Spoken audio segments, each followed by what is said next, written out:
there? Okay.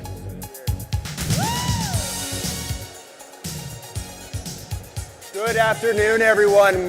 Hope you're enjoying lunch. We're about to start our panel on the future of talent. So get settled and welcome our distinguished panelists to the stage.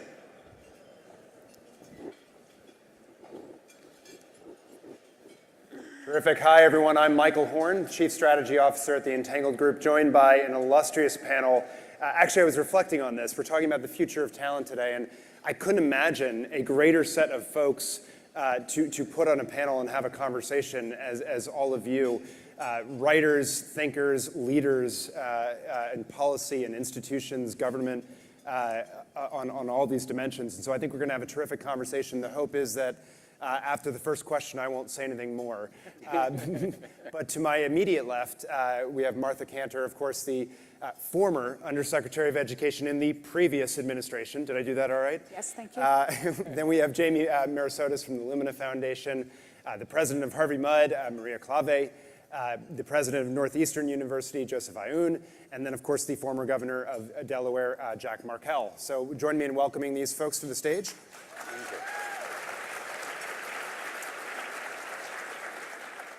And as we think about this topic of the future of talent, the first question I want to start you all off with, hopefully a provocative question, but and we can debate the merits of whether it even matters, the answer, afterwards. But President Aoun, in your book, which was today, the Inside Higher Ed said the one book you should read this year, so everyone get it.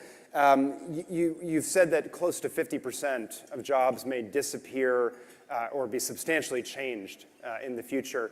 And I'd love you all to reflect, because there's been other predictions that have come out and said, we actually don't think it's that stark, that it's more changes within jobs. And I'd love you all to reflect on how you see this future playing out over the next 10, 15 years.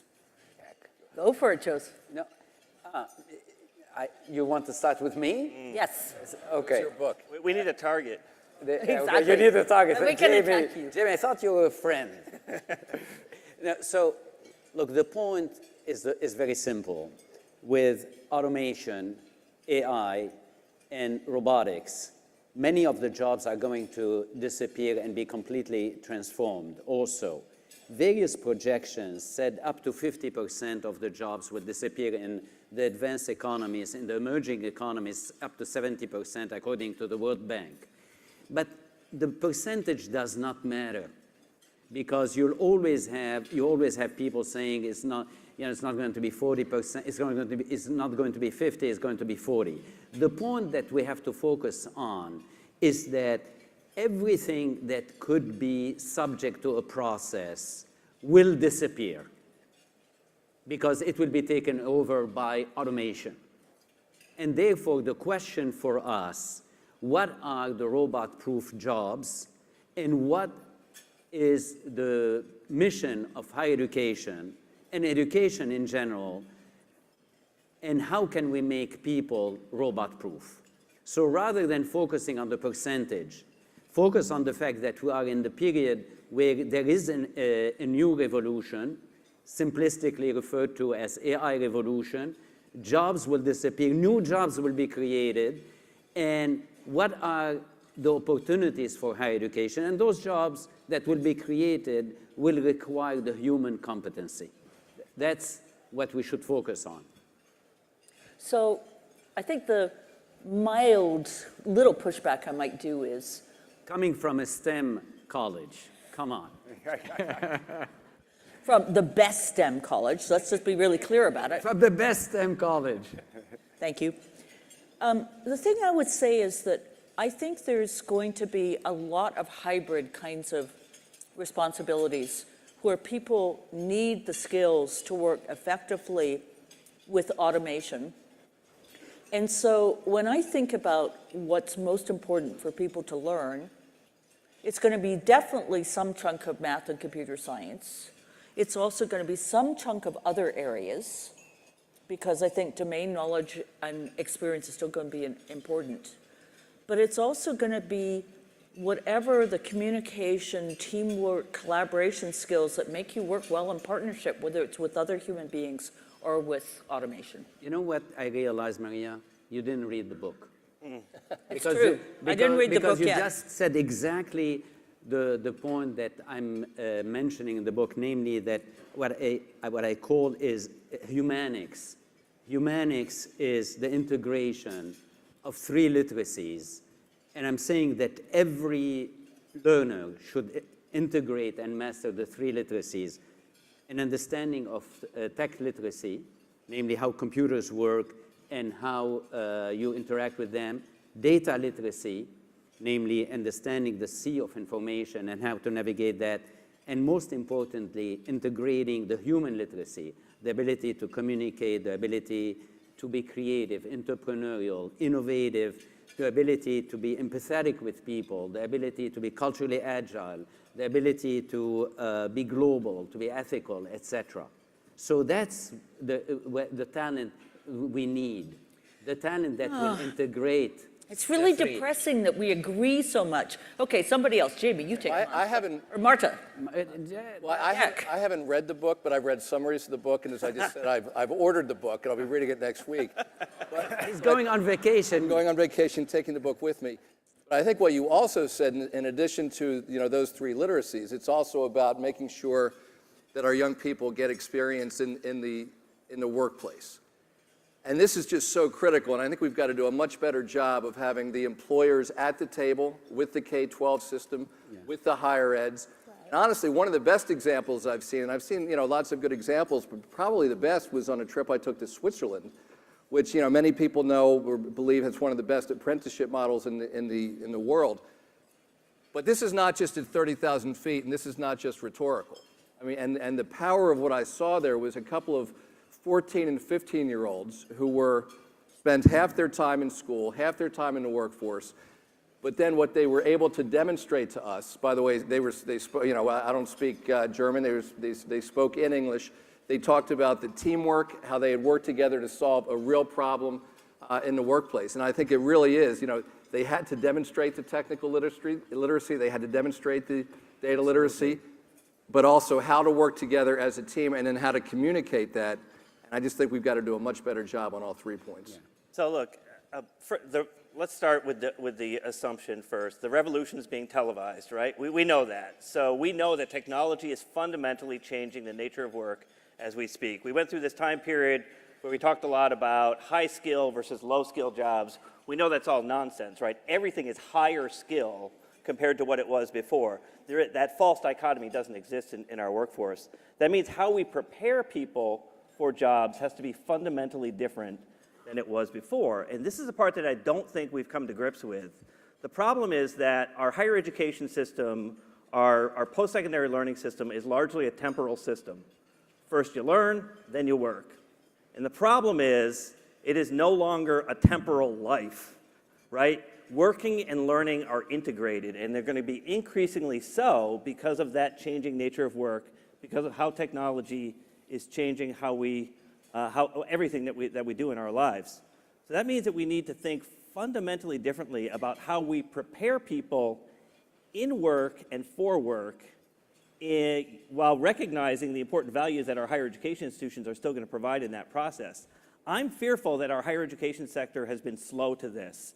Your exceptions on this panel to understanding these issues, my concern is that higher education is still trying to figure out how it gets itself into the pathway of preparing people for jobs, but they're still then pulling themselves back. Once, their assumption is that once they're done, it's somebody else's job to take it forward, and that is not the way work is going to happen here in the 21st century. Yeah, So I can tell you some of the progressive communities have business, government, education, and philanthropy at the table together. I'll use Detroit as an example. We have the Detroit Promise. It's led by the Detroit Chamber of Commerce so that every student in elementary, middle, high school understands that the expectation for that broader community is high school is not enough. You're going to have to earn and learn and work and do well in college beyond high school to get an entry-level job, to move up in that job, and to live a successful life. And there are more than 200 of these communities now doing this, not in isolation. So higher education is at the table. Same thing here in San Diego. I can point to the San Diego Promise. But what's interesting is I think the challenge ahead is how can we give students meaningful work?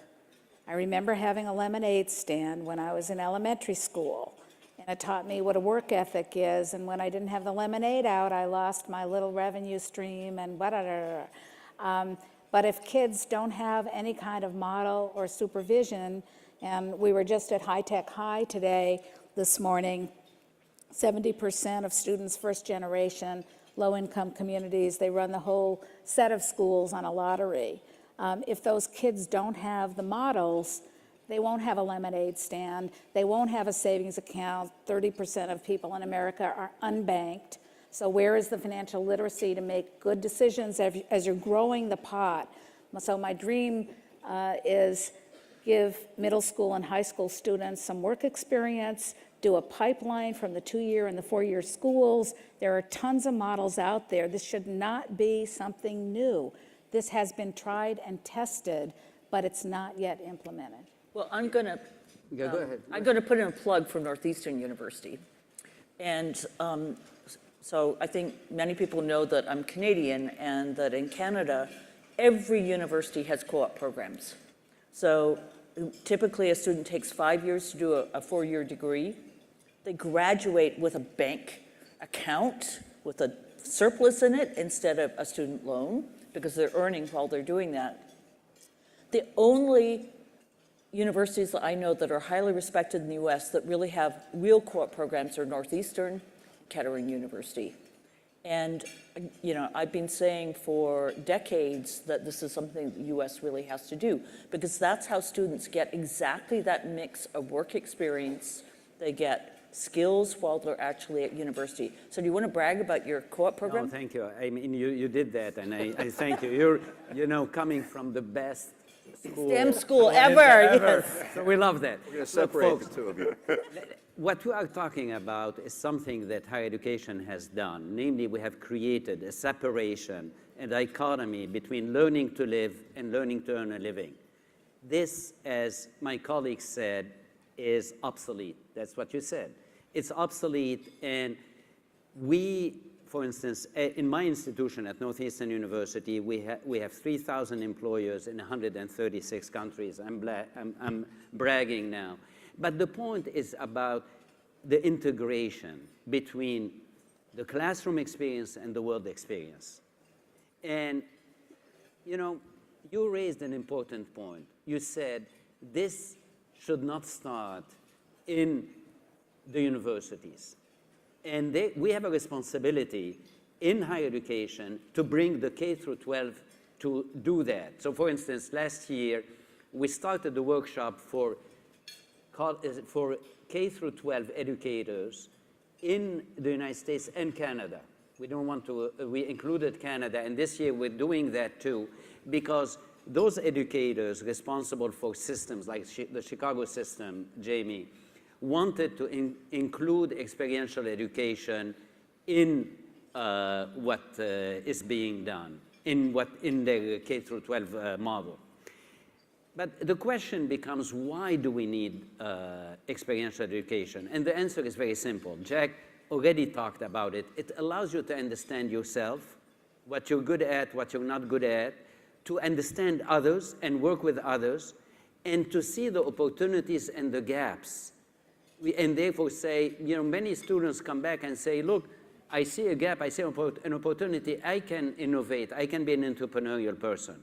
But more importantly, let's go back to the beginning of what you said. You said that jobs are going to be transformed or disappear.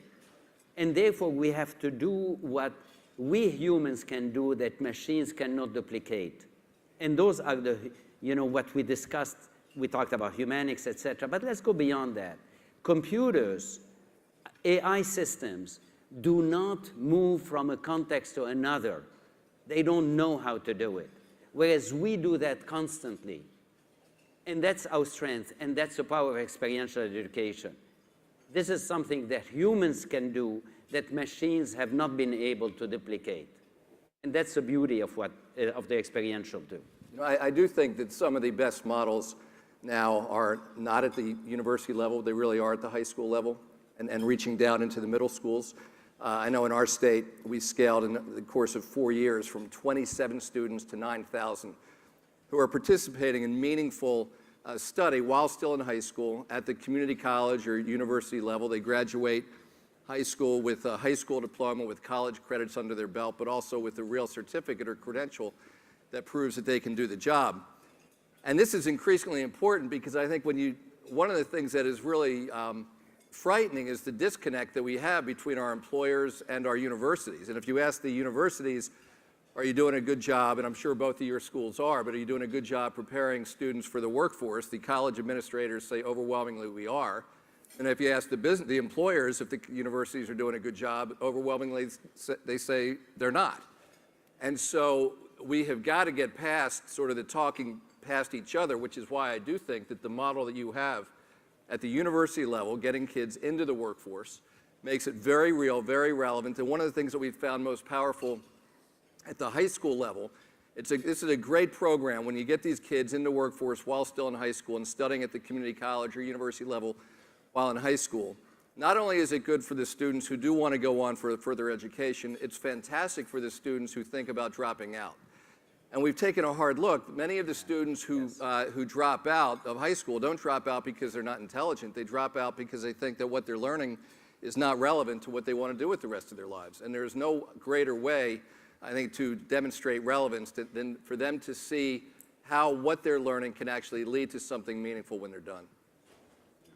So I want to talk about a worry that I have in this system. I do think that this phenomenon of work and learning becoming integrated is real. It's going to happen. I don't think there's anything we could do to change it. I really agree with you about AI. One of the other problems with AI and one of the other problems with what I would call market-oriented solutions to learning, which I'm in favor of, to be clear, is that markets tend to be agnostic about very important things like equity. And I'm really worried about, and AI systems can tend to replicate the problems that we have with equity because they are learning from the existing system, which is inequitable. So one of the things, so my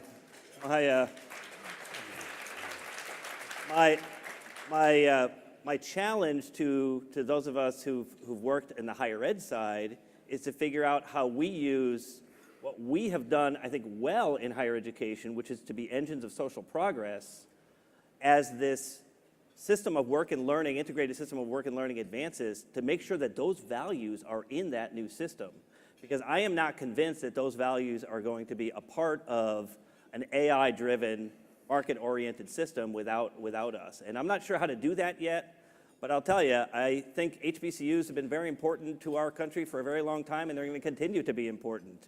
And I think the role that Pell Grants play in supporting low-income students has been very important, and it's going to continue to be important because they provide these leveling opportunities for populations that have been historically disadvantaged that we've got to focus on. But the train is moving very fast here, and we're seeing all kinds of, this conference is a good example of that, of innovations happening that are very exciting. But boy, let's make sure that we not lose sight of who needs to be educated in this work and learn system, and how important creating greater equity for those populations is going to be in that system. Can I add to your equity concern? Because when I look at the AI movement, and I look at all the tech innovators that are here, and the entrepreneurs, and the academics, everyone who's here, and I ask the question, okay, I've probably seen maybe 100 new inventions in the 3 days I've been here. I want to see the analytics. I want to see who's getting ported from A to B to C and who's not making it.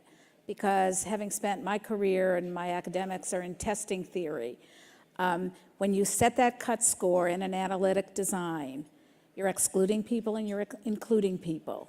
And I don't think the industry is transparent. I know it isn't, because I ask that question every time I meet. I say, where's the evidence? Who did the evidence?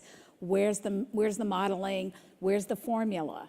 I'm very worried about false positives. So I'm very worried about students that don't have opportunity getting cut out just because we did it this way because the data was telling us this without that level of evidence. I want to really build on that. So I want to, first of all, I want to get a shout out to AI for All, which is an effort to really get AI to people of color, to women, to all kinds of people who aren't generally part of the community right now. That's an organization that was started by Fei Li at Stanford. She's also the Google Cloud AI architect or something like that, but it's all across the country now. So I think, and really, Fei started it because she's worried that if we only have primarily men and privileged men who are designing all of the AI algorithms, we are going to get bias. Right. We know that. So then the second thing I want to say is I want to talk about the problem that we have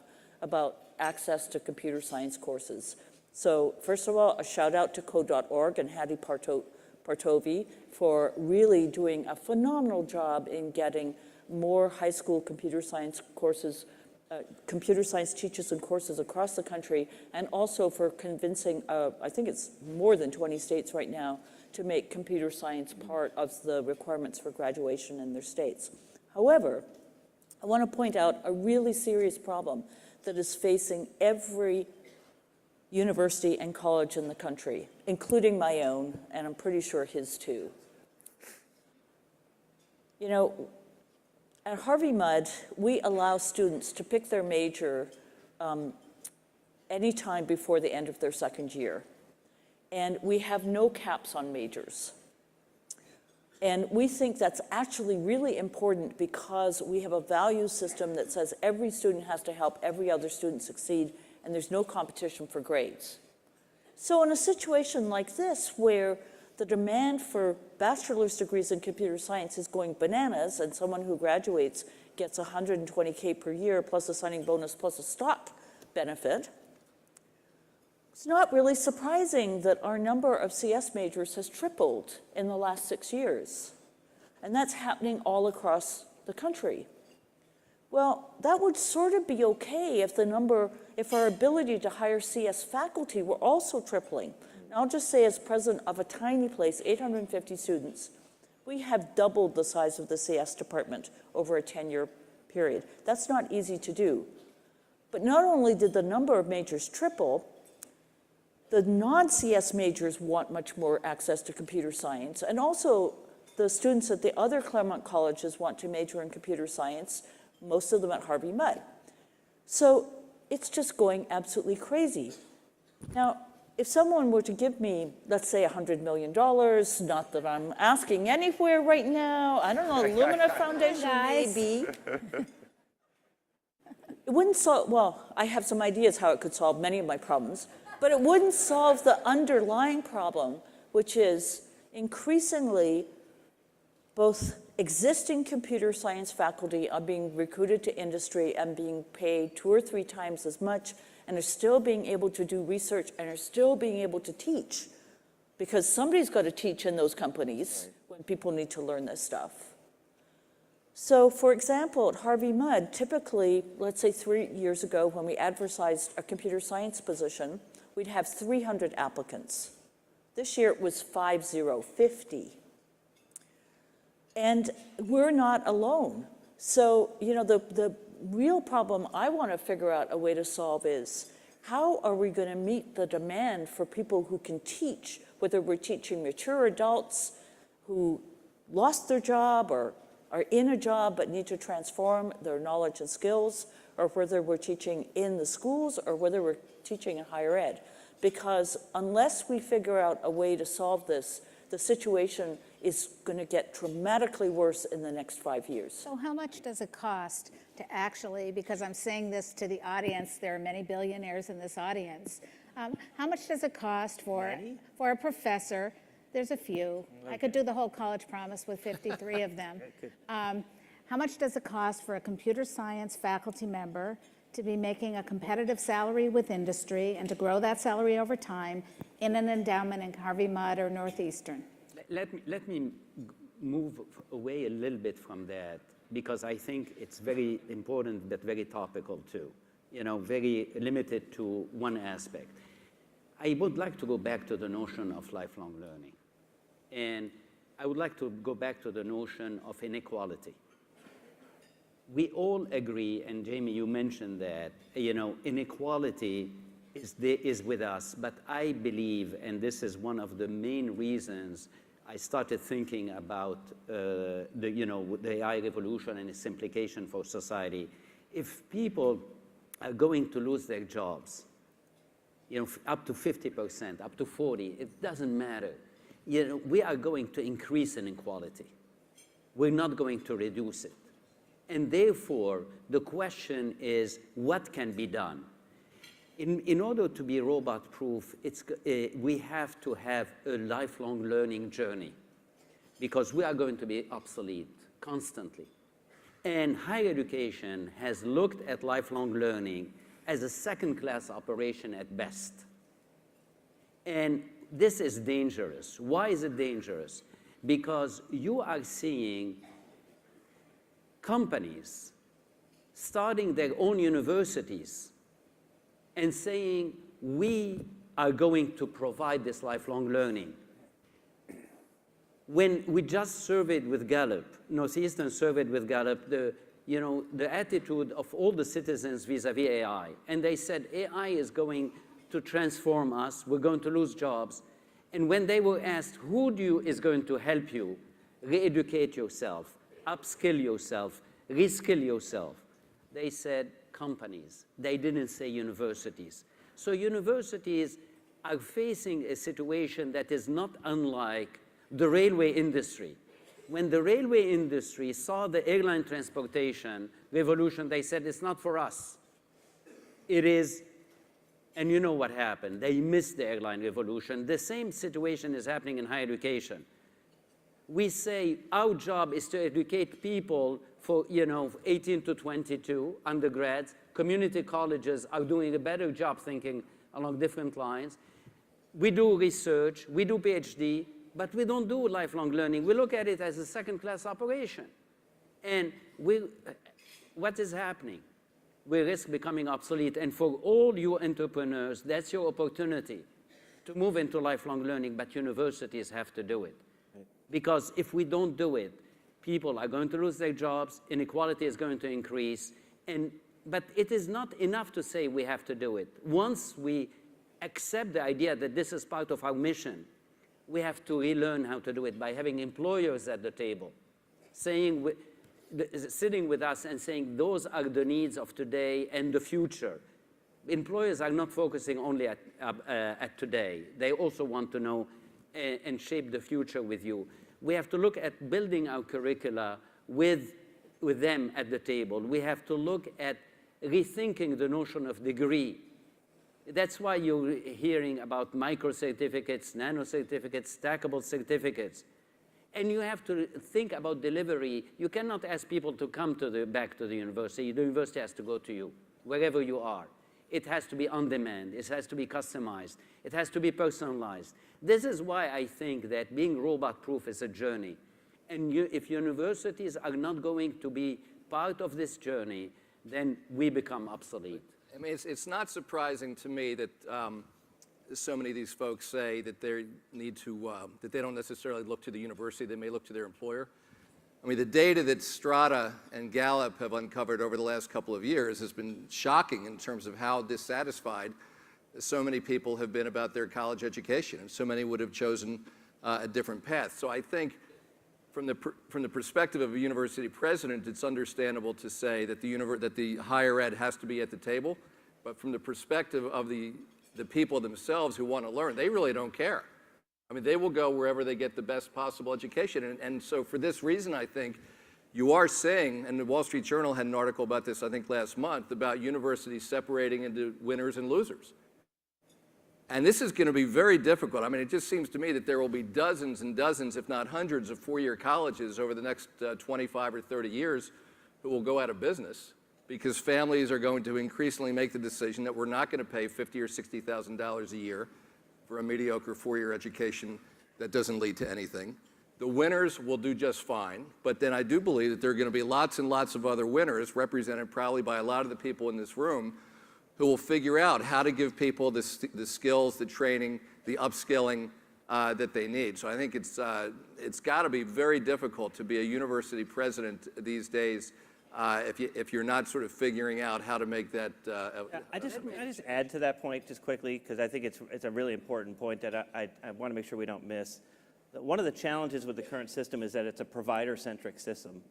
It's not a worker-learner-centric system, and that has got to change. I mean, when you say bring employers to the table, what I think you're really talking about, and you have written about this, is that we're in a new world. We're in a different ecosystem, and in that ecosystem, the monopoly of higher education is over. That monopoly is over.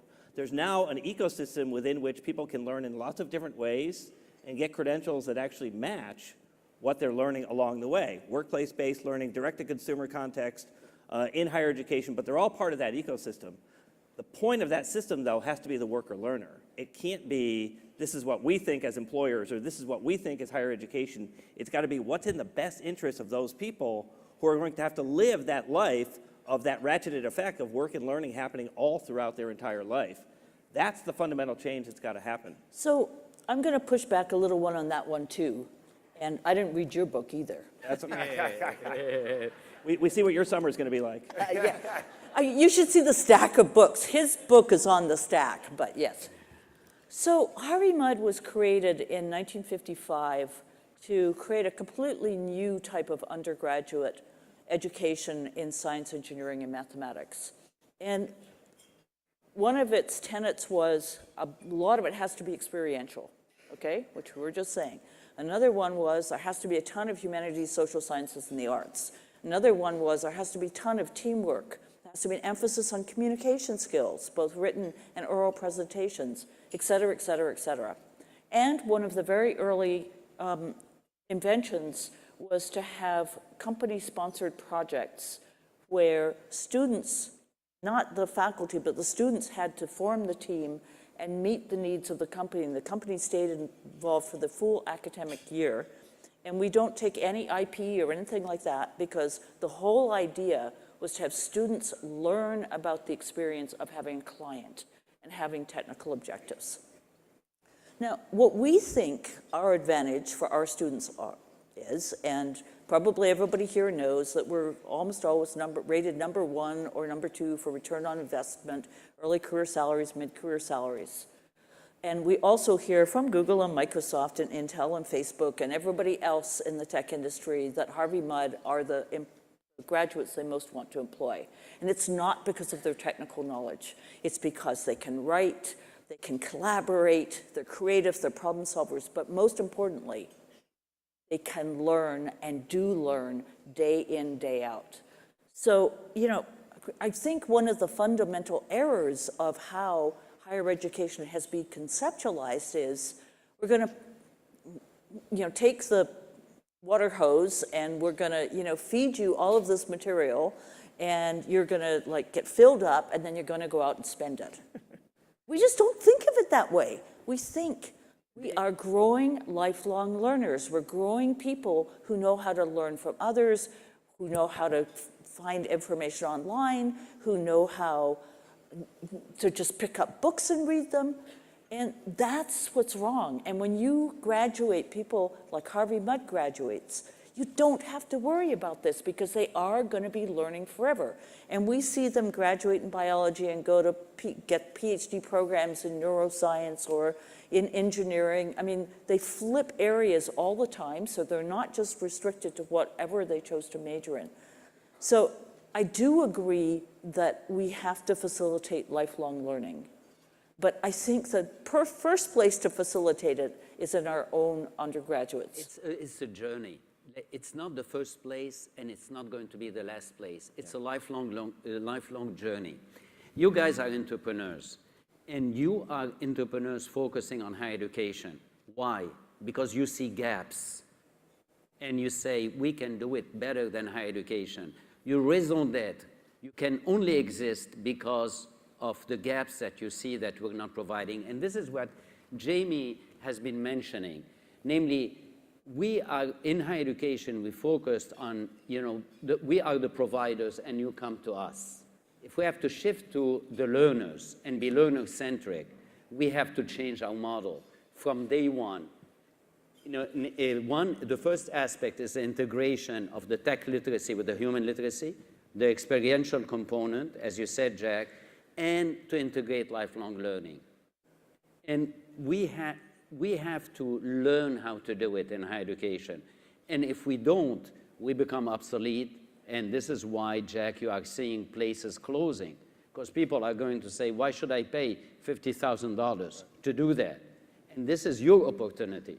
This is why you are here today, because you are launching companies, startups, based on our inefficiencies. And if you keep doing that and you succeed, you are making higher education obsolete. And the way I look at it, in the same way that you're competing with higher education has to compete with you and outcompete you, otherwise we become obsolete. It's just, I don't look at it as a competition, frankly, though. I mean, my call to action would be engage deeply, help higher education, and many you don't need to help, and you'll learn more from higher education than you bring probably with some of you. But help that collaboration so that where people are learning, whether it's in your companies, in your startups, in your schools, in your classrooms, in K-12, in the park, that collaboration is going to enable innovation, confidence, and experimentation, because there's not nearly enough experimentation. So you go off and you develop, your mindset, you bring in your team of engineers, and you come out with a product and you sell it to, these folks up here. And there's not enough two-way collaboration, and there's not enough sharing. So you might not take IP, other schools do take IP, whoever takes IP is up to whoever is innovating, but. Let's diverge, because Michael wants us to diverge. Well, I have one last, It's go ahead. innovation. No, go, yeah. Higher education has to innovate itself. Namely, we have to launch, for instance, at our university, we launched companies, we launched for-profits focusing on education. It's a two-way street. The collaboration is not, you are the innovators and work with us. We all innovate, and we compete and partner with each other, both. Some of you do and some of you don't. Yeah, precisely, that's the point. That's why it's dangerous. That's why we're going to become obsolete. Sorry, go ahead. No, this is great. I've almost succeeded in asking just one question. So I'm now setting myself up for failure. But this is exactly what I wanted to happen. But the question I want to end on, as we get near time, is as we think about the United States context, what are our unique advantages and disadvantages as we walk into this future that you all have painted a very clear and I would say daunting picture of? And so, yeah. So I would say an advantage is the emphasis on innovation entrepreneurship. I think that's a real plus. I think a huge minus is that the United States is one of the worst countries in the world in terms of retraining people who lost their jobs. And we just have to look at manufacturing to see that. And so one of the reasons that the equity issue is so awful in this country is because our governments, whether state or federal, really do not facilitate retraining people who lose their employment. It's a lifelong learning aspect. Let me, since each one of us is saying something, please, I think the beauty of what we have in the United States is the diversity of the education system. We have public universities, public community colleges, we have private universities, private colleges, for-profits, not-for-profits, entrepreneurs. That's the beauty of what, and that what Jack said worries me, because we are seeing this diversity being reduced. And we are seeing that states are defunding public higher education, starting with community colleges. I'm the president of a private university. I worry about that. This should not exist.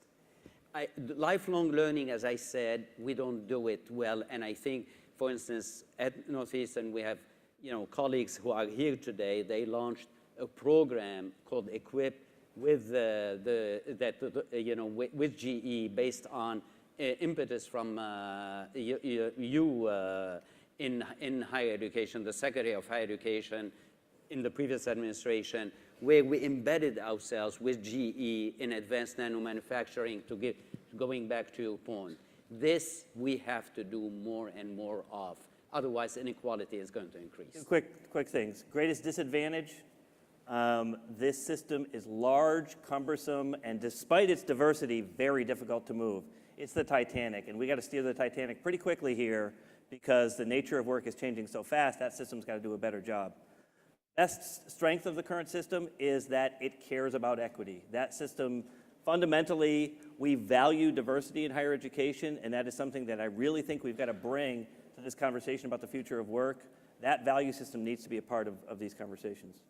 I just add, lift the administrative burden, whatever government can do to help with that. There's tremendous weight.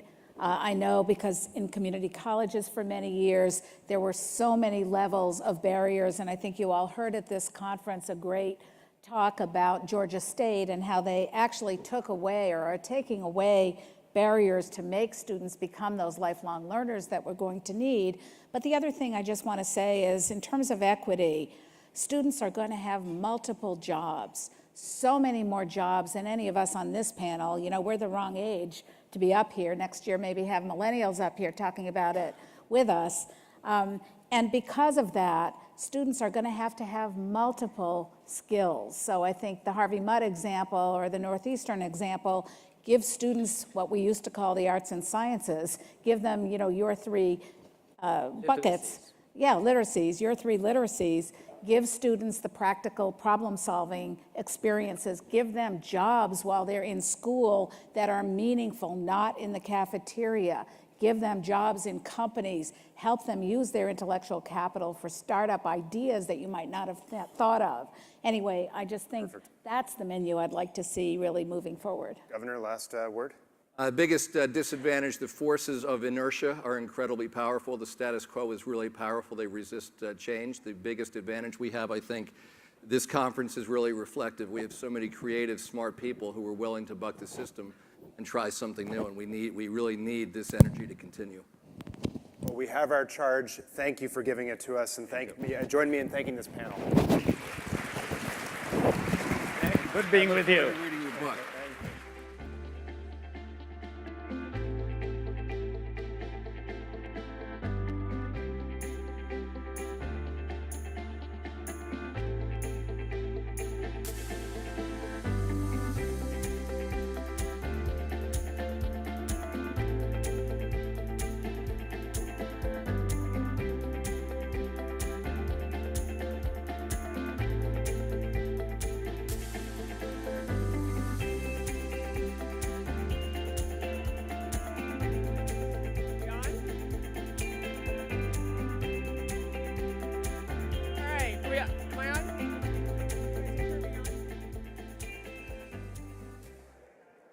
Okay.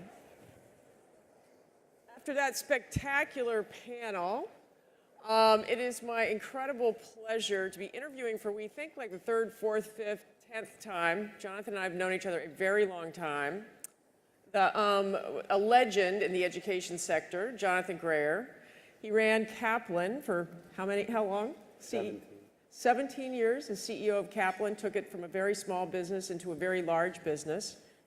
He is now running Weld North, which is a platform backed by, and we'll talk about a little transaction he did here recently, a platform backed by private equity, where he has created a series of businesses in the education sector, and actually in some other sectors too, but some really important businesses in the education sector. Jonathan's always got a very strong view about what's going on. I love talking to him. There's always great clarity, and he's going to speak for a few minutes and give a little bit of his current thinking on the markets and what's going on in the education sector, and then we'll get into a little repartee. Thank you, Deborah. Hello to everyone. I thought I'd start with a few comments that will lead into our questions. And the first framing question I thought about when I was planning on what I wanted to say was the simple question is, why are so many people here? Other than Deborah and Michael love having lots of people here.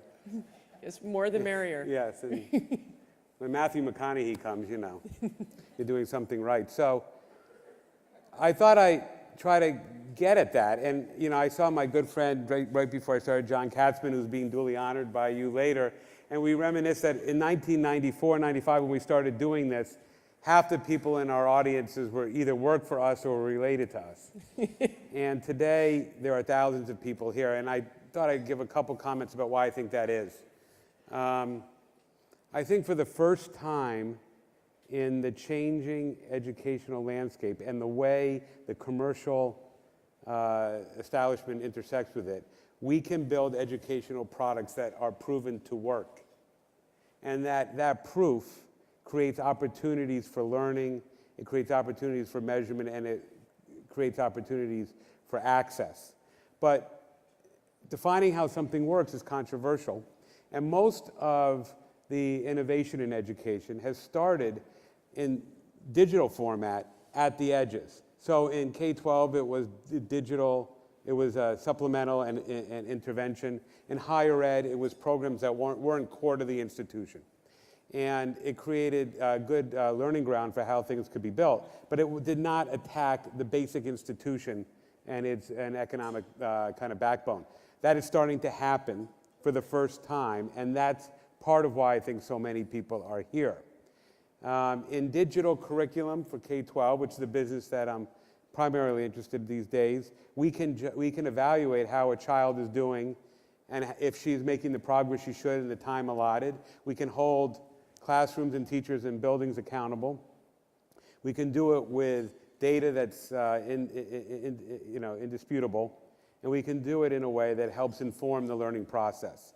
I think a lot of you are here because you want to participate in that revolution. In higher ed, for the first time, the notion of online learning, which by the way was a successor to the Albert Merrill School, where you could learn how to do almost anything but with books sent to you, those skills are now being used for the first time in meaningful ways for undergraduate education, not just small parts of a big university that the university might want to scale to make a lot of money. So you see that we have a business called Learning House that does that, but you see the Purdue-Kaplan connection as a first big step in lowering the cost and getting a better outcome. Now that brings up the next reason I think a lot of you are here. We're going to measure those investment dollars for the first time and hold accountable, the market is going to hold accountable, the providers. So imagine a world where someone like Purdue-Kaplan or others like you, and there are many institutions thinking about this, offer a $45,000 to $50,000 bachelor's that actually works in the workplace. That's going to create a different kind of accountability for institutions that are charging much more. I think that the third reason that a lot of you are here is there's a lot of money to be made.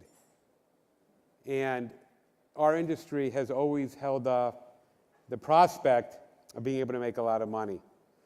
It's hard. It's difficult. There have been many successive bubbles in our industry's attempt to create big, huge companies. And as Deborah and I have talked about before, and I hope we get to, there haven't been very big companies built from scratch in our industry. And the reason for that, first and foremost, is it takes a long time to do it.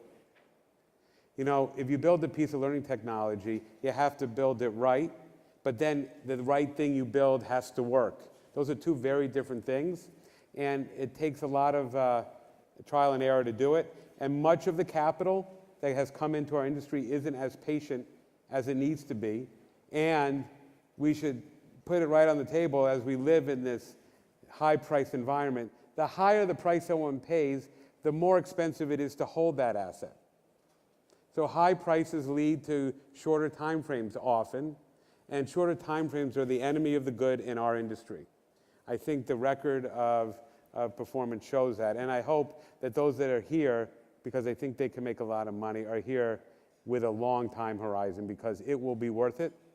It will be worth it because for the investors out there, compounding at 10, 11, 12% might not look great in an IRR environment, but it sure as hell, I would take that today, and I know many of you would. That's what our industry offers, unlevered returns like that, and that's a technical comment. And the fourth reason I think people are here is they, for their own reasons, want to help people learn.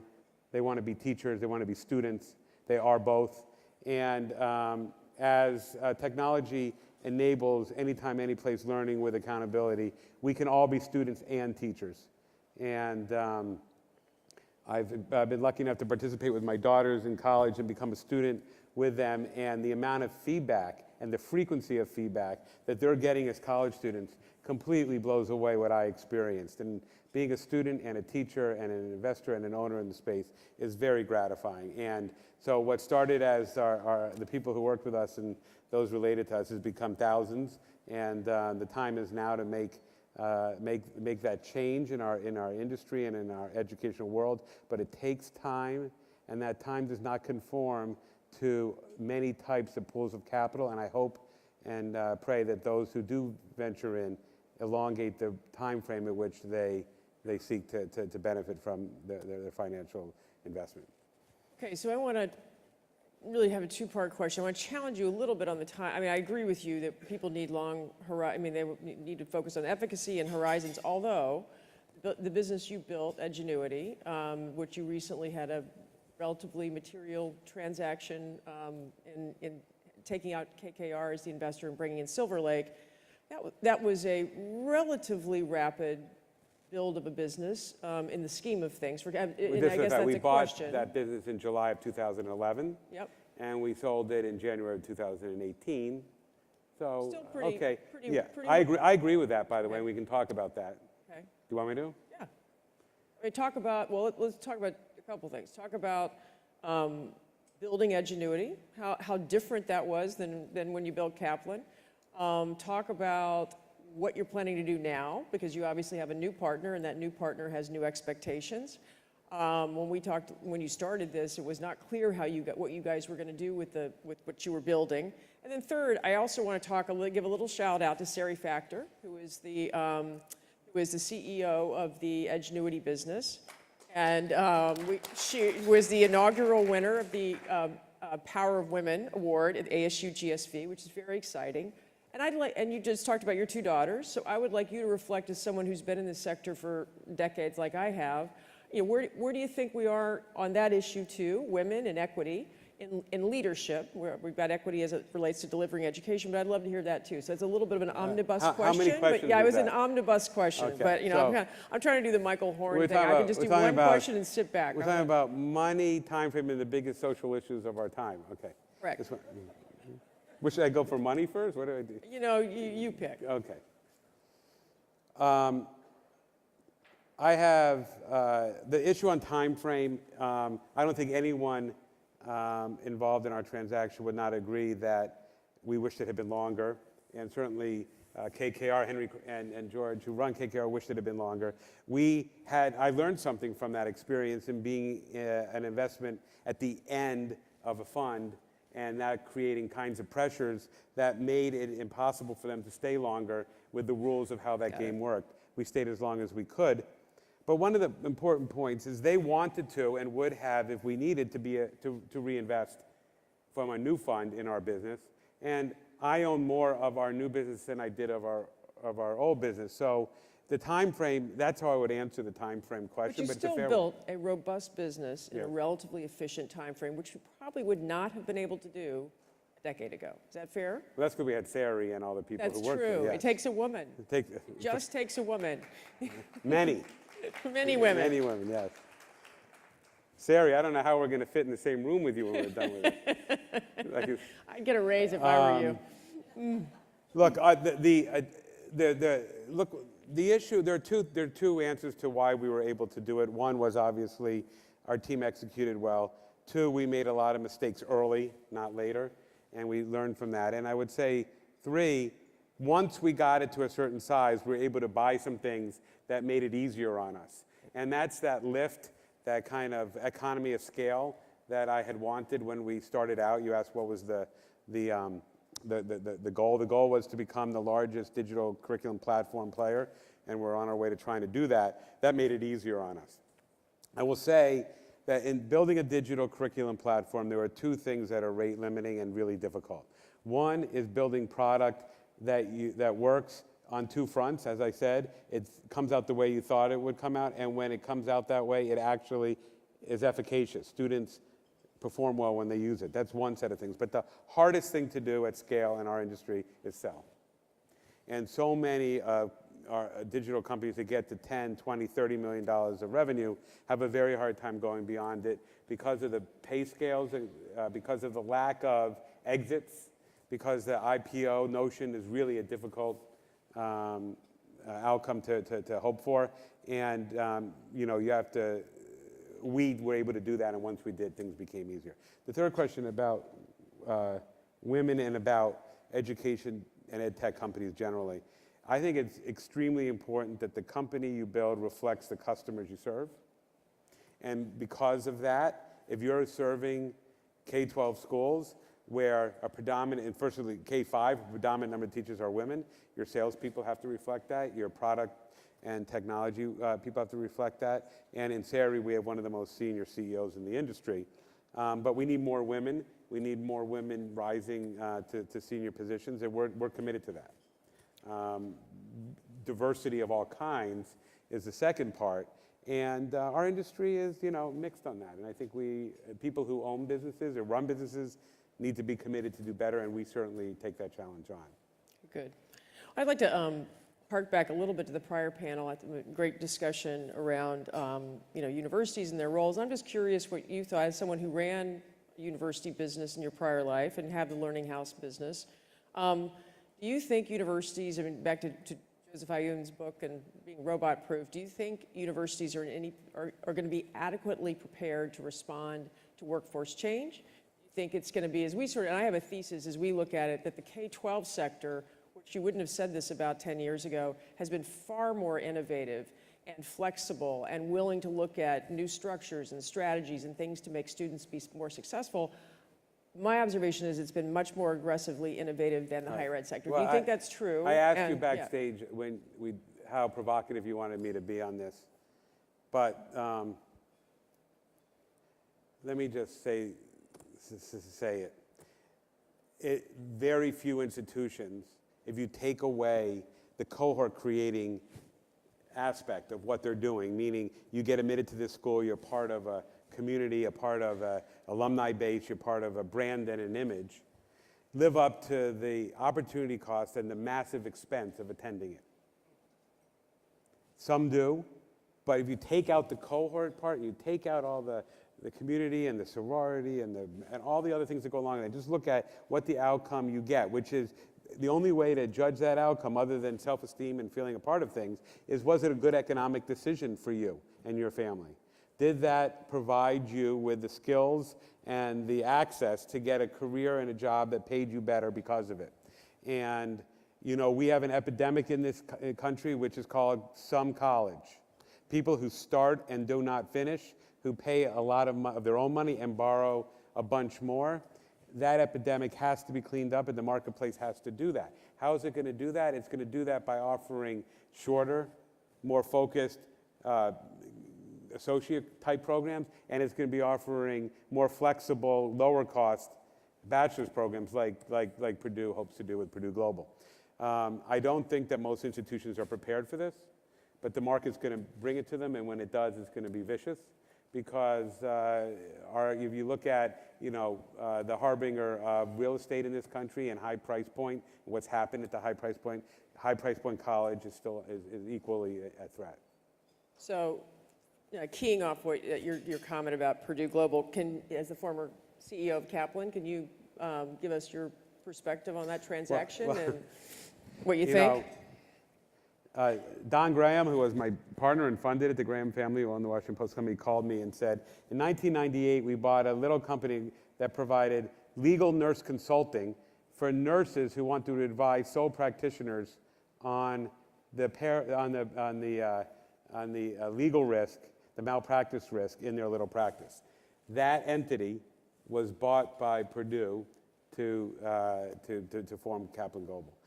Look, they have a wonderful brand defined by being one of the leading graduators of Bachelor's of Science. This is going to be a Bachelor of Arts.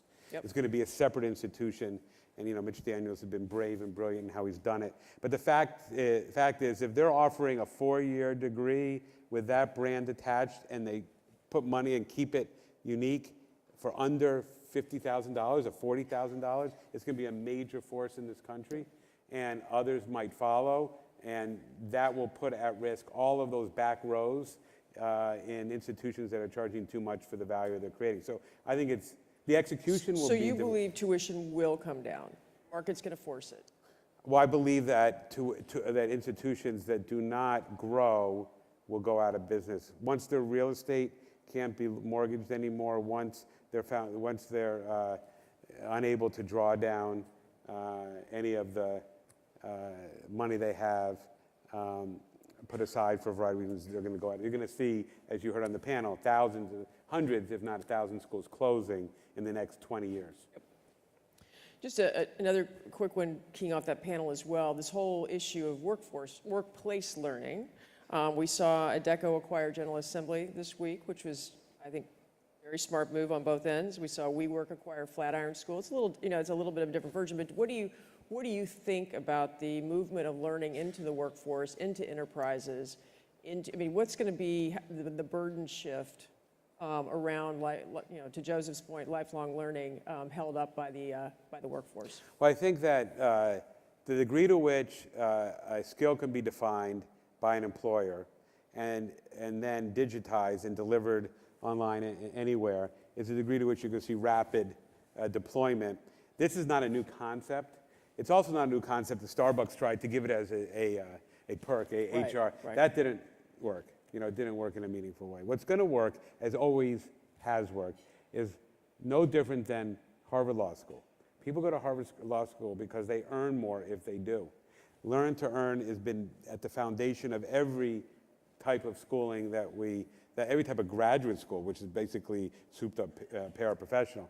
That is, to the extent it can be shrunk and it can be delivered in a very targeted way, big employers that have lots of open recs in certain narrow job classes are going to buy, as Adecco did, the ability to do it, and they're going to do it themselves. And that's a good thing for employers. It's a great thing for employees who can spend much less money to get pay raises. And of course, this is not new. Teacher unions have been doing it for 100 years. You get your 6th year, you make more money. And so it's going to be the same thing. That will take money. Now, that gets into the whole community college system, and what is doing that now. It's going to disrupt all of that. When institutions can do it themselves and can do it without a physical facility to do it. Okay. Probably our last question, but I just want to think, this is obviously a technology conference. You heard Martha say she'd seen 100 new ideas in 3 days. You obviously are sitting in a roost where you all see everything, right? And AI, machine learning, robotics, we're seeing... Chatbots, yeah. Chatbots, everything. So in your view, what's the most exciting technology on the horizon that's going to totally transform learning outcomes or learning experiences? Well, it starts with accountability. So what technology is going to make parents and teachers and institutions accountable? And I think that the most exciting technologies are the ones taking out of the cost structure, like chatbots, all the things that defray money away from teaching and learning. And in the end, the most exciting technologies are going to give data back to a teacher so that she can teach a student better in areas that he or she is weak in. And so when you get into machine learning or chatbots or any of the AI stuff, the degree to which it does that is the degree to which it's going to be exciting. Because in the end, as I've said on other interviews, almost everyone in this room could remember their 3rd grade teacher. Mine is Jane Roberts. She's famous by now because I've said this so many times. But no one here can remember the name of the book you used in 3rd grade.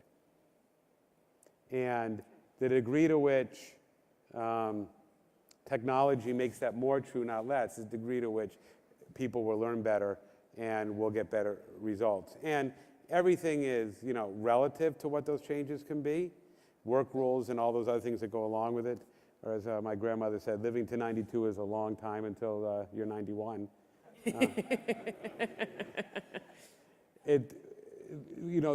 These words make a lot of sense until you look at where it makes a difference in your organization. There won't be, one of the reasons why I started out about patience is that I don't see a technology that just changes everything. It doesn't work like that because in the end we learn from people. and the machine technology that it allows more leverage to the best teachers and access and real data that highlights weaknesses is the degree to which we'll have more exciting outcomes. Probably 20 years ago, you told me education is a rowing business. I remember where we were having lunch when you said that. And that may have been the first time we met. Do you still think that? Well, whatever I said 20 years ago isn't as true today. Is it a growing business? It's Rowing business. Oh. It was all about rowing. Oh, yeah, oh, yes. Oh, I do remember saying that. I don't hear as well, obviously. Now.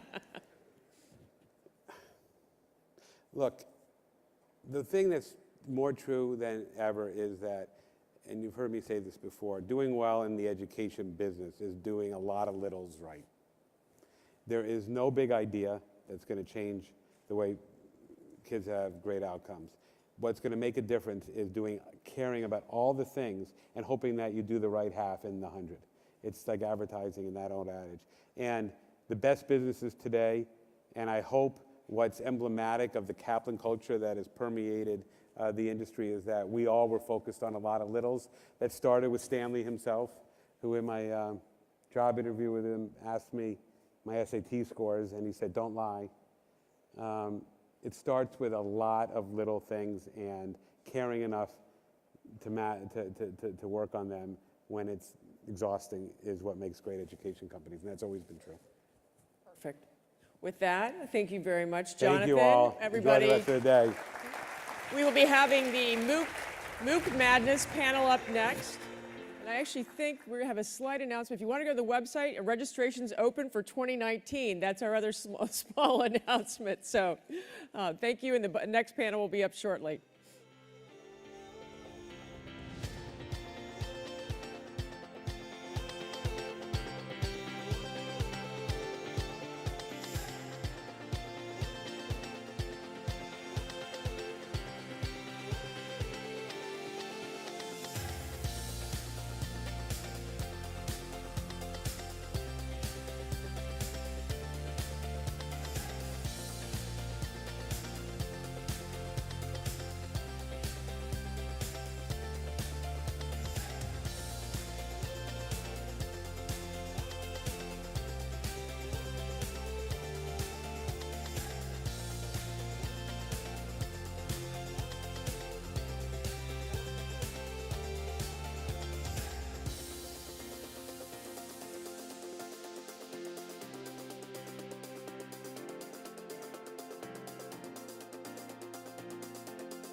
My name's Louise Rogers, and I have great pleasure in introducing this panel, MOOCs After the Madness. So it all started in 2011. I think two of the companies we have here started in 2011, edX and Udacity, is that correct? Coursera 2012, and Alex in China 2013. So we're now straight into 2018. Oh, interestingly, these, the leaders here have never sat on a panel before, so I think that's really interesting. These are the leaders in the MOOC panel, but we've got them all here today. Today, there are some amazing numbers around MOOCs around the world. So the numbers I read, and you can all argue whether these are correct or not, are 81 million users, with 23 million starting last year alone, and about 9,500 courses. So there's huge numbers, and they would suggest enormous growth. In fact, the last couple of years has seen much debate about whether this is after the madness, for whether the hype of the MOOC has actually not come to fruition, and why we are still developing business models around that. So it's a great time to get everyone together and ask them some of those questions. So we won't ask you directly what you did with all the money, because there's been enormous amounts of investment in this sector. But I'm sure we'll start talking about some of the developments that we're seeing coming out of those businesses. Two of our leaders here are new in the last 12 months. So Jeff from Coursera has started last year, as did Alex.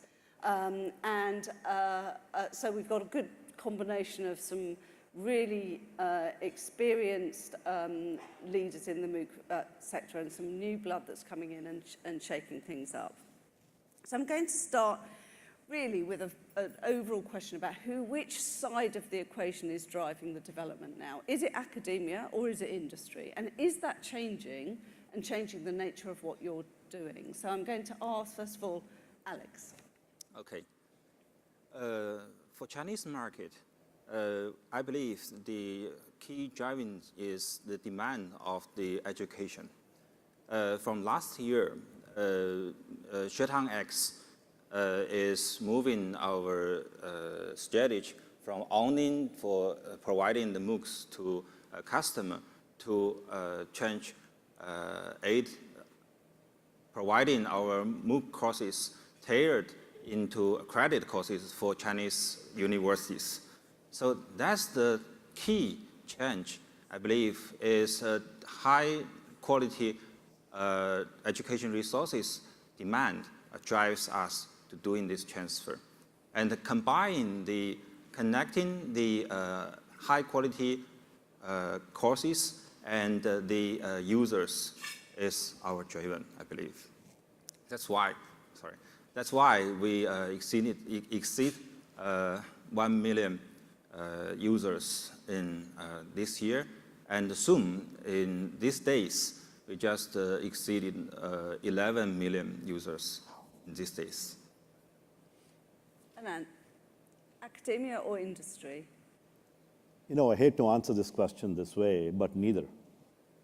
You know, if you look at Uber and you ask Uber, who's driving the revolution in the transportation industry? Is it the taxi cab industry, or is it the people that want rides? It's neither. I think it's the platform companies. It's the platform institutions, and you're seeing some of those institutions here. And frankly, I think it's these platforms that are creating new connections between academia and industry. So I'll give you an example. So on edX, as we work with university partners, we are creating models to enable them to offer new kinds of credentials and courses for the lifelong learning market. We are working with them to revolutionize how learning happens on campus. We work with companies, and as we work with companies, we're enabling companies to use academic university courses for their training. Previously, they would spend billions training their own people through their own learning and HR departments. But now, as a platform, we are causing bridges between both the academic world and the industrial world, and enabling universities and even corporates to offer courses and programs on platforms like edX and Udacity and Xuetang and Coursera. And corporates, among others, are taking these courses en masse. So I really think it's somewhat of a network and platform effect. Jeff, do you have a... Yeah, so we think of our business very much as a platform, sort of an ecosystem that brings together learners. So Coursera has about 31 million registered learners, educators, and traditionally that was just universities. We have about 150 of the top-ranked universities on the platform. They've authored about 2,600 courses. But in the last few years, we've had a number of, we call them industry partners. Corporations are now authoring content on Coursera for those learners. It's usually more applied. It's often more specific to particular technologies and skills associated with those technologies. And then the third part of the ecosystem are employers. So we launched Coursera for Business a couple years ago. We've now been hired by 1,000 companies to provide the content, which is both university, primarily university content, but also industry content, to help employees reskill at work. And we have 31 of the Fortune 500. So these are big companies, these are small companies around the world. I do think that it's a little bit outdated, the number of conversations I'm hearing around, hey, universities have to get with the program and make their education more relevant to employers, and there needs to be more collaboration. Well, there does need to be more collaboration, but there are now tens of thousands of people, thousands of companies who are offering university courses to their employees right now as we speak. And the growth, this business for us grew over 300% last year. It's going like this. So it's a little bit out of date to be thinking, oh, you've got universities over here, you've got employers over here, like they're not talking. You educate people at the university and then they go to work and they never see the university again. It's just not true. It is rapidly changing because of these types of platform business models that allow for collaboration. And what happens to subject areas such as the humanities and the arts in that sort of very driven world? Because I worry that they get left behind and that there is no economic reason for any of you to really drive into those areas. Is that a concern that I should have or not?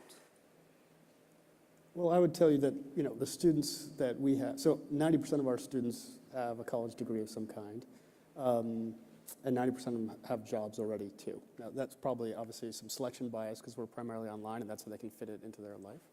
So there's, employers are looking for kind of well-rounded individuals that have skills that are not just, hey, can you build a great Android app, which we aim to teach them and teach them well.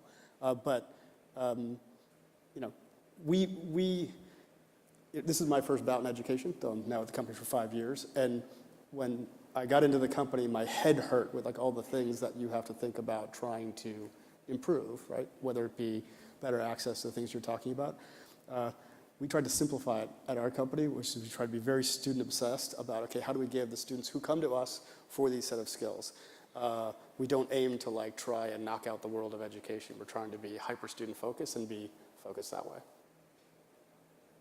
I think one of the things we've certainly seen is that in the public eye, people seem to talk about courses that are very career focused. So, on edX, of our, 2,000 plus courses, some of the most popular courses are no doubt in topics like, a MicroMasters in artificial intelligence or cybersecurity or data science or computer science or Python programming, all the usual things machine learning that you hear about.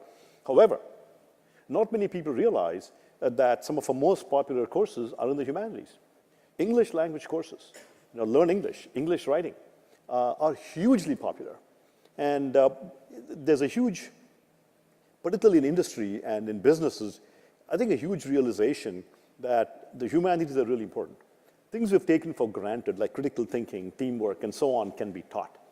And although I don't like to equate all of the humanities to soft skills, people are now making a connection between those intangibles that you learn in a university that you may not pick up if you just take very highly skills-focused courses. Yeah. So one of the things we did was partnering with the universities. We launched a professional certificate program in soft skills. Now, my humanities colleagues cringe when I draw that connection between soft skills and the humanities, but there's a huge realization that humanities are very important. And we have a lot of courses in humanities, and corporations are very interested in having their employees take these courses, whether it's communications or teamwork or even history. And on Coursera? Similar. I would say that in our catalog, about half of the courses are kind of humanities, arts and sciences kind of classes. If you look at the enrollments, I mean, honestly, it definitely over-indexes towards business technology and data science. Yeah. And it kind of gets to a lot of the conversations at the conference, which is learning to earn is a very pragmatic thing for adults to do. I think there's a big difference between master's degrees and bachelor's degrees. I think there's a big difference between college and K through 12. We are spending more of our time at the kind of master's degree level where it's more applied. But I thought the conversation on the literacies was really interesting. We similarly see a lot of courses on language, on communication. We see courses on positive psychology, things that have to do with speed and agility of relationships and organization. Companies realize that that's really important, and learning how to code doesn't necessarily teach you those things. So I think there will be a big and probably increasing premium put on that. But right now there's definitely an over-indexing on those hard skills because there are big compensation increases to be had when you develop those kinds of skills. Yes. The youngest learners on Xuetang X is 7 years old. So study in Treasure Stone Identify. So from the youngest people, learners to 80 years old learners, they are looking for some courses in medical related or culture related. So it's wide separated in our platform also. What about the structure of the courses? Because I know everybody is really experimenting with the length of courses and, you know, the difference between the masters and the degrees and the nano courses. How are you experimenting with that, and what are you finding when you run those experiments? So we take a very, we sound so crass and practical. So we take a very practical approach to what we try to build to. With the general design principle is that, you know, if someone has to revisit their skill set in kind of a deep learning, engaged way, it has to be a reasonable set of time to do it. Now, the accountability in that arbitrary time frame is, can you give them the right amount of skill set that's going to be relevant for that job they aspire to? So we start with the job, and so we're very, you know, we're frankly vocational, right, in what we do, as opposed to these broad platforms that these guys have. Yeah. You know, we only have 23 programs. They have thousands of stuff, right? So ours are very focused at a given job description. We start with a job description and build the curriculum. In many ways, we build back to what will fit in that 6-month time frame, right, for the most part. We do have one program, our self-driving car program, which is 9 months, because we just could not get it to fit in 6 months. And our students told it's still too much work in that period, too. I think on this point, the idea that one form factor is going to win, or one credential is going to win, or one supplier is going to win, or some suppliers you're just going to absolutely lose, I think is, again, a little overly simplified. We started with courses. Courses are typically about 11 hours. That's a lot of time. It's a big investment. But those courses are usually made up of 3 modules. Those modules are made up of lessons. Those lessons are made up of learning items. A learning item is about 5 minutes. Those courses we packaged into specializations. About 5 courses is a specialization. Turns out those specializations are the bedrock of full master's degrees. Those are usually a couple years. Like what edX has been doing, modularizing those degrees, so there's something more in the sub 1 year, more than 3 months area, is an interesting sort of package size that gives you pretty transformative learning, but at a little bit compressed time, more focused domain of content, and at lower cost. And so I think there's a range of learning products that are good for different people at different levels, and how much time, how much money, and what kind of credential value do you want? If you want it to be real quick, that's available. If you want it to be a bachelor's, that's available as well. I think one of the sweet spots that I think education is moving towards is a much more modular system of education. I mean, previously you had 2-year associate's degrees, you had 4-year bachelor's degrees, and you had 1 or 2-year master's degrees. And I think what we are finding is that people are looking for much more modular learning. And so modular learning, where you can learn a skill or learn some amount of content in a few weeks to a few months, tends to be very useful to people. At the same time, they want to learn, lead towards a career and so on. And so they want these credentials or courses to stack up to something as well. So modularity and stackability is very important. So as an example, edX launched MicroMasters about 3 years ago, which are about 25% of a master's degree. And as we survey learners taking them, really only about 20% to 30% want to take a full master's degree. They really want these modular credentials. So in some sense, what we're doing is looking at where the market is going, or looking at where learners want to be. And what is shocking, and this, this will shock you, this is changing universities as well. So I'll give you an example. So at MIT, the semester was a unit of coursework. You taught a course. It was a 15-week semester, and it was a Mongo big thing, 15 weeks. And then MIT offered Introduction to Computational Thinking and Python on edX. And we encouraged them to thinking about modularizing it. So they divided it up into 2 modules. The first part was to learn Python. The second part was sort of data science applications. They made it 2 modules. And then when they offered that on edX, MIT learners said, wait a second, that's what I want. I want the second part. I know Python. Some people said, I don't care about the apps, I want to learn Python. So MIT is moving in many respects to more of a half-semester model, where students are now able to take a half-semester course, and they can plug and play. And so to us, this is just absolutely game-changing, where we are now able to influence how universities think and making them understand and be more, I would say, learner-focused and customer-focused, as opposed to a much more supply-side market that we've been for the past hundreds of years. And is it true that the growth is now slowing, and that the 23 million, I know this isn't true for you, Alex, in China, because you're at an earlier stage, but is it true that you're seeing a flattening out of the new students that are enrolling each year? And is it true that you're also moving towards sort of concentration on lifelong learners? And if that's true, what does that mean? What's your definition of lifelong learners? Well, since we developed nano degrees 3.5 years ago, that was our market, right? So everybody likes to call that they address the lifelong learner now too. When you say that it's declining, you're talking about use of free courses that are just available, right? So we pay attention to that because that's just part of the journey of somebody just signaling to the world, his platform or somebody else, I want to learn something, right? We don't obsess about that at all. If you look at the model we've struck over the last few years, that continues, it's actually accelerating, right? So we saw a almost 5-fold improvement in our increase in our students. We started the year at 12,000 paying students last year. We ended over 50.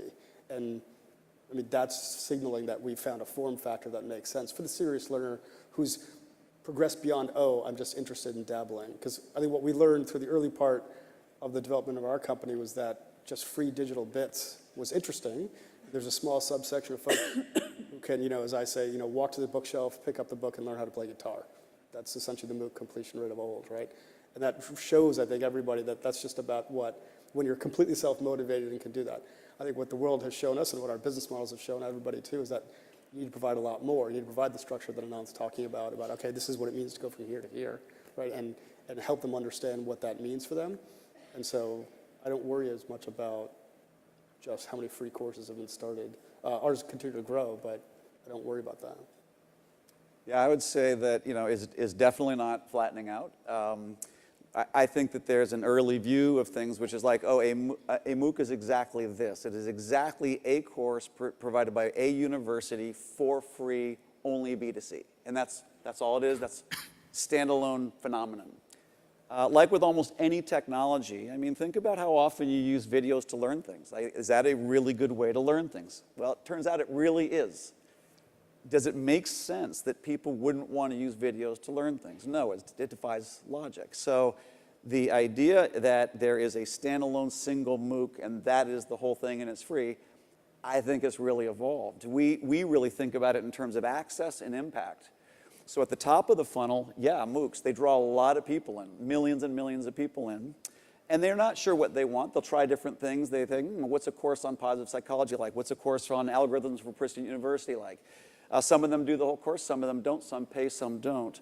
We found, so we launched degrees a couple years ago. We now have 4 live degrees. We just announced 6 more degrees, including degrees from University of Michigan, University of London, Imperial College. These are real master's degrees. Among our degree learners, over half of them started in MOOCs. So what we like to think about is really MOOCs, we believe that there will be lots of micro-credentials, but virtually all degrees are going to move online. Not to say that campus will disappear, but virtually every degree will be offered online, and online learning will be offered on campus. That's happening right now today. And lots of people will come to MOOCs, and many of them will continue on to get a specialization, or maybe a micro-credential like a master track or a micro-masters, and a full degree. So it's part of a continuum. It's not just a standalone phenomenon anymore. I'd like to address the last part of your question. What is lifelong learning?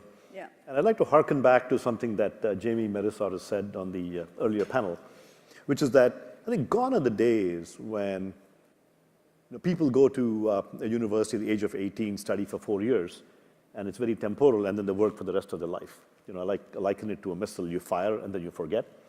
I think rather learning is going to be more, fly-by-wire, where you're constantly learning as you go through your life. where new fields are popping up. Take data science. That phrase did not exist in 2007. And there's more than 300,000 jobs in the US alone in data science. Learners on edX complete some of these courses, and they tell us they've doubled their income and get a job based on their certificate. So I think what's happening is that the job scene will change every decade, every year, as new technologies and new areas pop up. And lifelong learning will be the concept where people are constantly upskilling and learning new skills.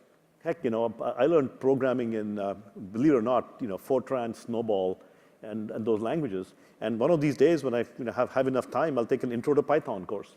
I think people have to constantly upskill and reskill themselves, and that's a lifelong learner. A lifelong learner is not someone that just takes a course for pleasure or reads a book for pleasure. A lifelong learner is one that is constantly upskilling and reskilling themselves throughout life. So just-in-time learning. And I think we will change our whole education system model. I predict in 30 to 40 years where instead of going to university for 4 years when you start out life, you will maybe go to university for 6 months or a year, learn some stuff online, get a job, and then continuously learn. And so go in and out of campuses, online or in person. And the whole thing will be a continuous sort of seamless, interleaved experience, as opposed to this once and done kind of phenomenon we have today. Yes, we did not feel the slowdown. We still race in the high speed. However, to our understanding, the key is people always need knowledge. There's a term in Chinese is knowledge nevers. They're always afraid there's something they don't know. So I believe that the key is we need to provide the proper product for the right person. So that's why we are transforming the traditional MOOC model to MOOC Plus model, which means the plus different services. For example, for physical tests to be credit courses for the university and other teaching assistant services to leverage the high quality education resources.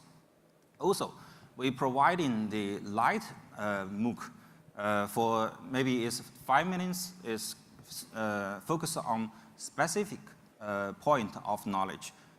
They can fast get something ideas new. So that depends on we providing the proper product for the right person. Yeah. So for life learning, I believe for the future as an integrator of the teaching resources, that's our one of responsibility to providing the right product. And can I move on to talk about how the role that business has to play in MOOCs? I was reading up around the amount of interaction between business and the supporting of workforces to learn more, and some astonishing statistics about how much more likely people are to complete courses, for instance, if business actually supports them, either with money or time or just a cultural support, but that actually is very rare. And it seems that that's a very short view for business to take, where the MOOCs are so relevant and your platforms are so relevant to the workplace. How is that true? Are you struggling to take business with you and to understand the advantage? And what can we do to increase that? So I didn't know this when I got there. One of the first meetings I had with our enterprise clients was with L'Oreal. And Laurent from L'Oreal is head of learning and development. He told me that he was the one responsible for Coursera for Business.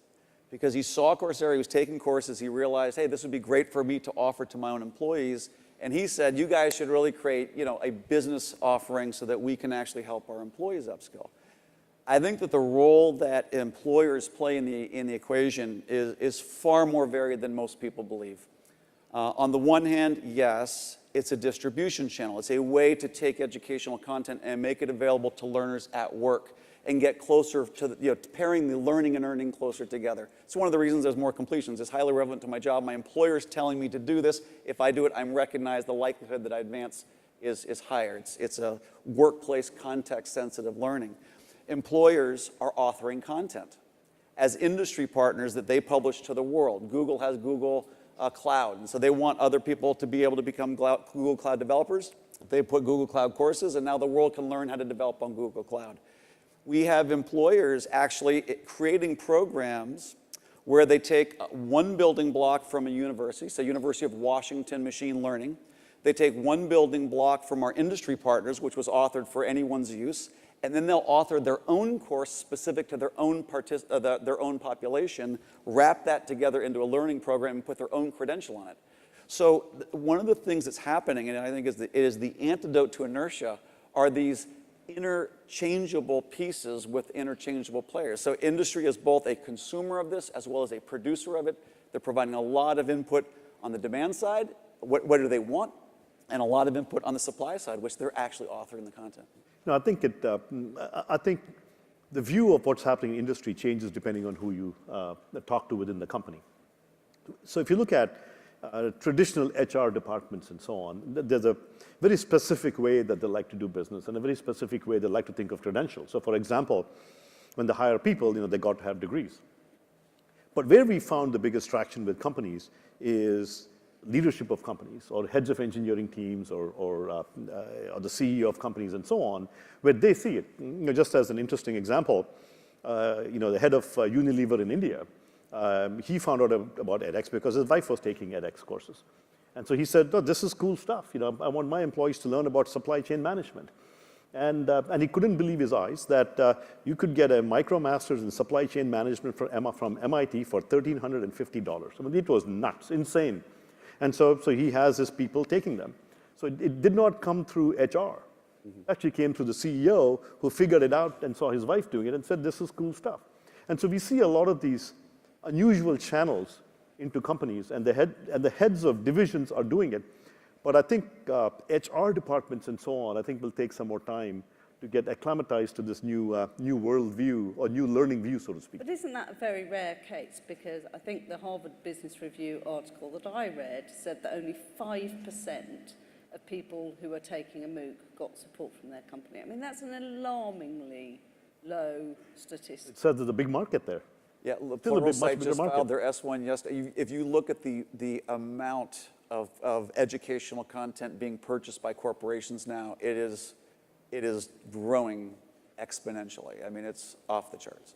And when you're talking to businesses and they don't get it? Move on. But what are they saying? What are they saying around well, we wouldn't really show up. I mean, honestly, we're not there to convince anybody. There is such a recognition, and they call it digital transformation. The kind of the buzz phrase that comes from the CEO at these large global companies is digital transformation. It's a rate of change problem. The world is changing so fast that literally the CEO, the senior team is like, how do we keep up? We cannot hire and fire our way out of this. There's not enough skilled people. We need to retrain.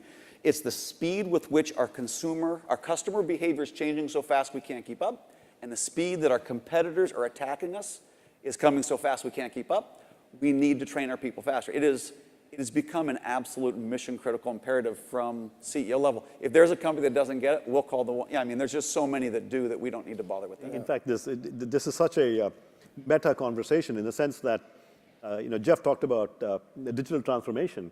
So as we talked to a lot of company CEOs, they said, look, we need a course in digital or program in digital transformation. So we worked with BU Castrom School of Business, and we now have a program on edX on digital transformation. I think certain company departments don't realize, what is this? Because they need to be taking that course.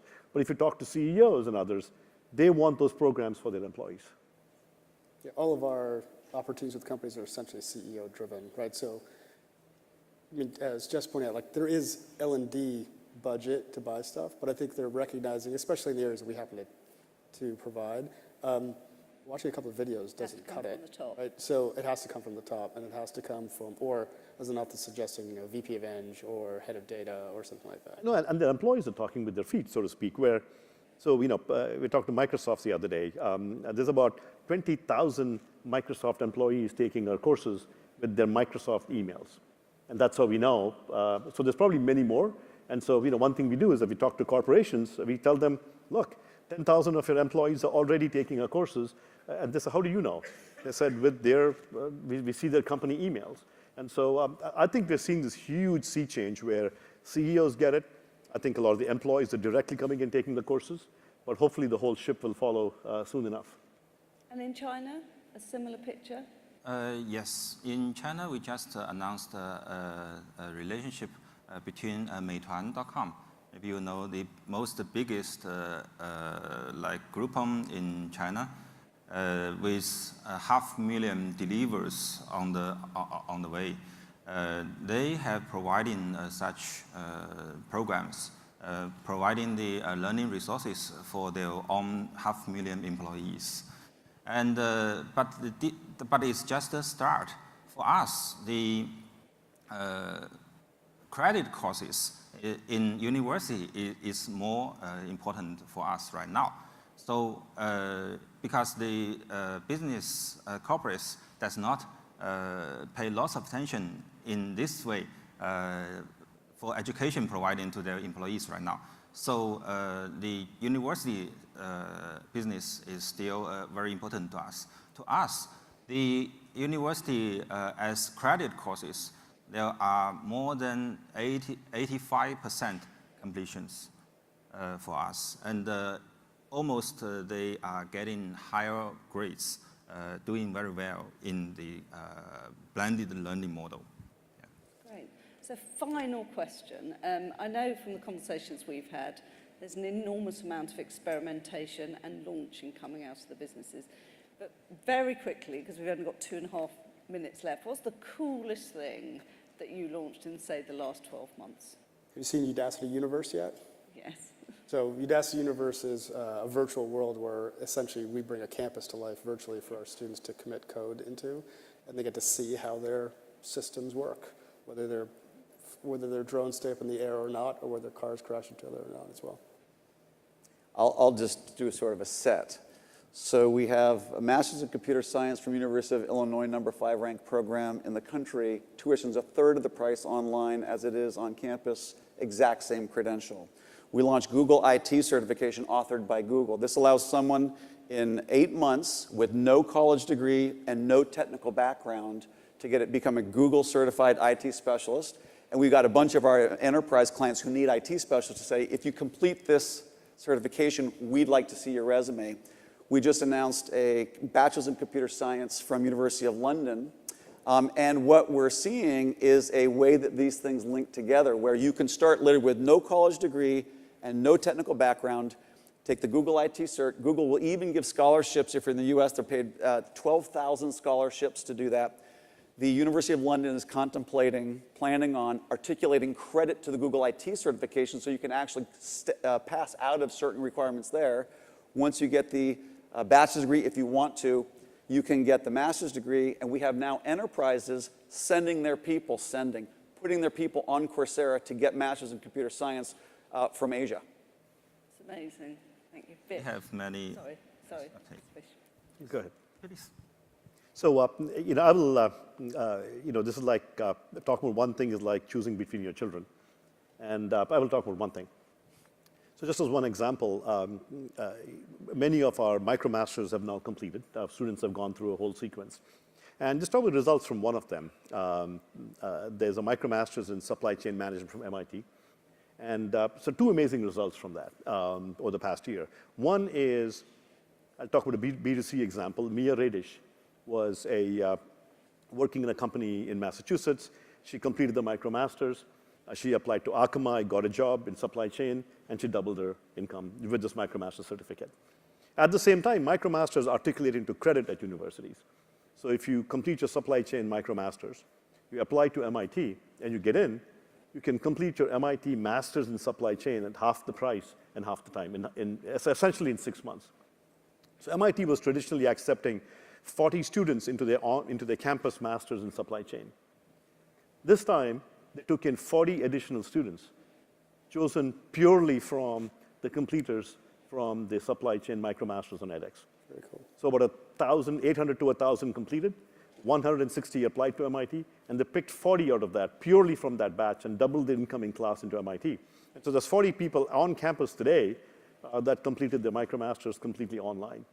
So to me, the coolest thing about that is this presages the future of education, where people are going to go to sort of omni-channel education, completely online, in person, Universities will go modular, and this is just the start of the revolution, folks. Thank you. Okay. For me, 3 sentences. One is the fast growth of our user basis. And second is our first online master degree programs just launched in October and reached nearly 1,000 students right now. And third is new technology. We are trying to construction our new credit bank via blockchain technology to ensure the quality of the credit transfer across China, maybe next in worldwide. Fantastic. Gentlemen, thank you very much. Thank you. Okay. Thank you.